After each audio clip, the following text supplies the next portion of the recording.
In this second part of Community Focus, we'll be talking to Reverend Luis Cortes, President and CEO of Esperanza, based in Philadelphia.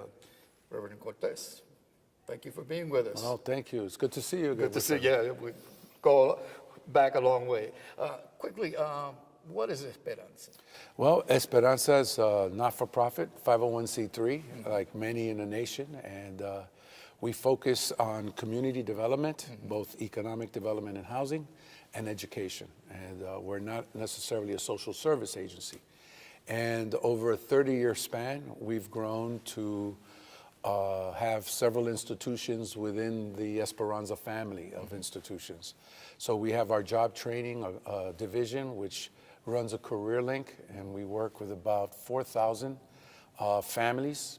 Many or most, the majority are single women head of household. Is that on a yearly basis? That's it's ongoing. Okay. We've been doing that now for over 10 years. The contract is yearly, but it's really part of what we do.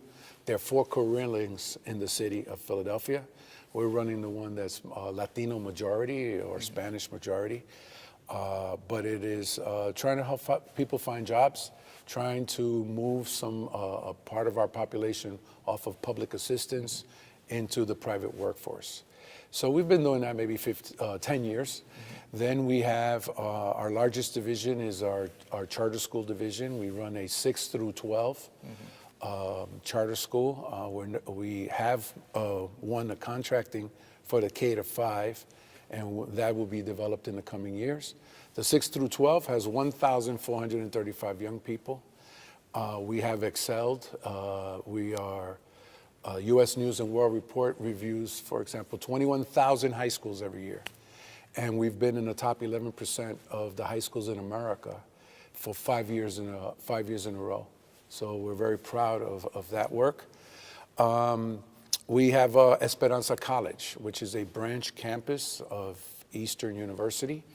On our branch campus, we focus on 2-year degrees. We have a little under 500 students, and we've been very successful with the model a cohort model we've done there, and with some changes in how the instruction is provided.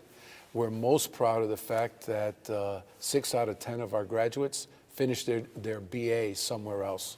Because when you say to people you have a high graduation rate, the assumption is that you're a diploma mill. It's unfortunate, but that's usually the response. And we're very proud to say that 6 out of 10 of our graduates finish their BA either on the majority campus of Eastern University, Temple University, or LaSalle University. I'd like to focus in on the 6th to 12th grade charter schools. Is schools or one school? It's one school. One school. It's Nueva Esperanza Charter Academy. From what I understand, you outperform the public schools. Right. We are a public school as a charter school, right. And we do outperform our community schools. We're outperforming them, our neighboring schools. We outperform them between 200% and 400% in some cases, which is unfortunate for our community. And then at the city level, we were rated the 2nd highest charter school and probably the 5th best high school in the city. Okay, what's the magic formula? Well, Wilfredo, we don't want to give that away, but I will say the following. When we started the schools, we did studies of best practices, so it isn't necessarily a rocket science we've done. We figured out that we needed to create longer school days, that we needed flexibility in programming, that we needed to find a way for kids not to get bored. The number one reason that young people don't do well in school, it's boring. And if everyone thinks back to when they were in high school, after your sophomore year, it was boring, and unless you were tied to a team. So the real, a team or a sport or an activity. So our goal was, let's create our high school to look like a college. And at the end of their sophomore year, we have this huge celebration because everyone picks a major, and these majors are tied to testing. And we have found ways to create a life path that is interesting to the student. And when a student is engaged, they want to come to school. They want to meet with a cohort of students who are engaged in the same fun.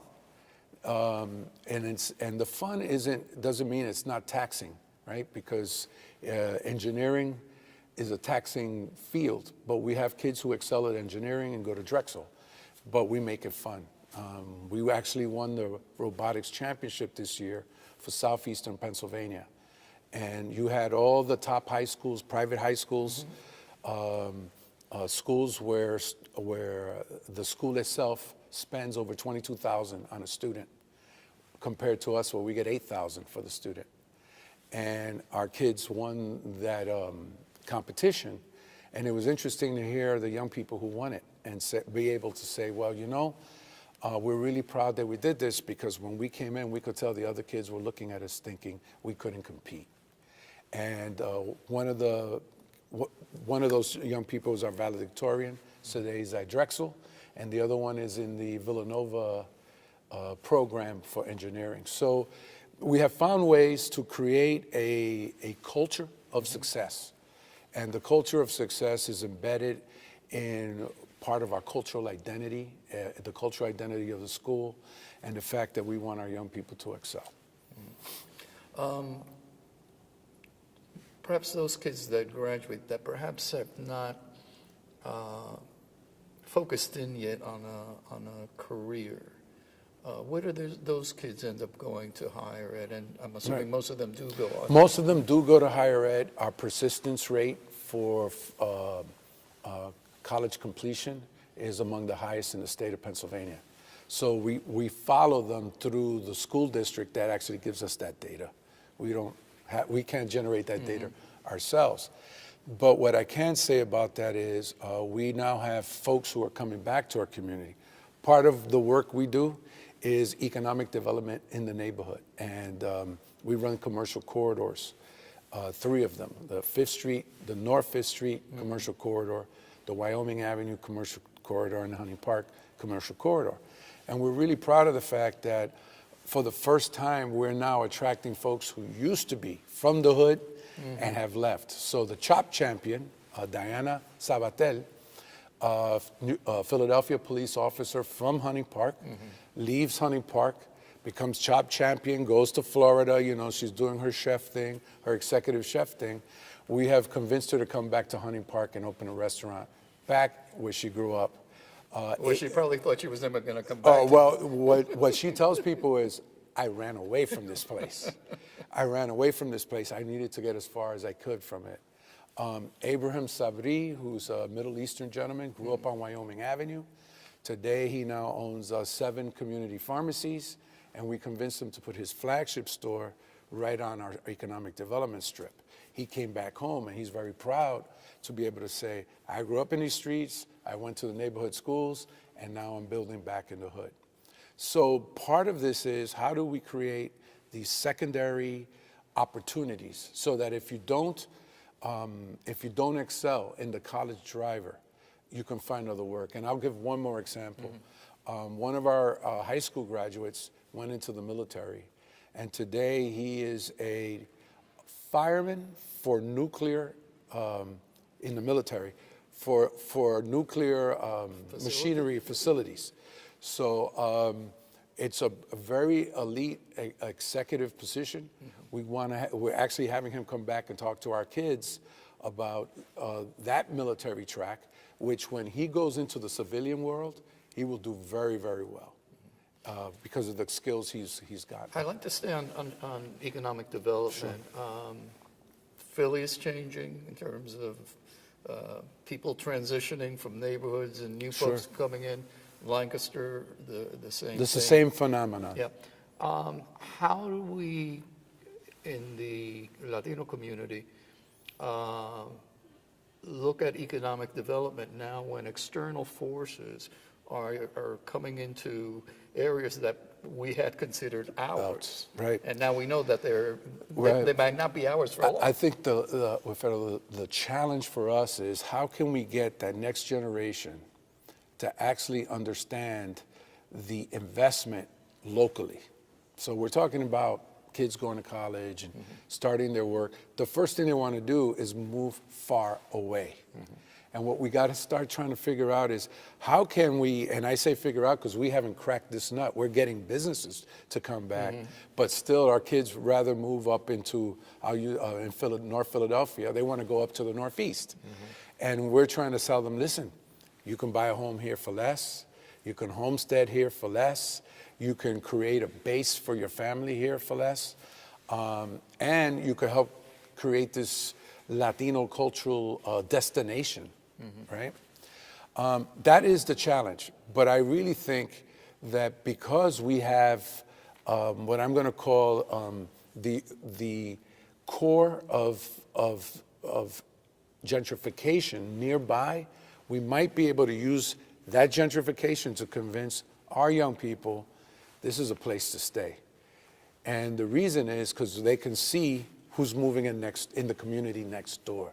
And the economic and viability. the economic viability. So it isn't hard for our young people to say less than a mile from Hunting Park is Northern Liberties. Young people from a different ethnic community are putting $400,000 to $600,000 for a 2-bedroom condo. Why wouldn't you buy a row home here for $100K, fix it up, and you're going to have a home that's going to be worth $600K to $800K in a few years?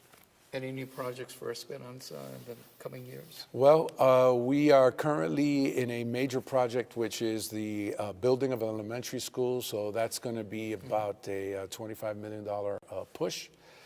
We currently have an asset base of 80, so it's going to push us 60.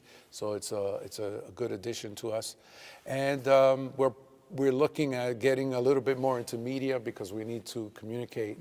So part of what we're learning from what you guys have done here, and my hope is to get some technical assistance from you folks. See, I'm putting that on, But you're a model, and Saka and the whole group out here has been a model. It's a national model, and smart people learn from successful people like you guys.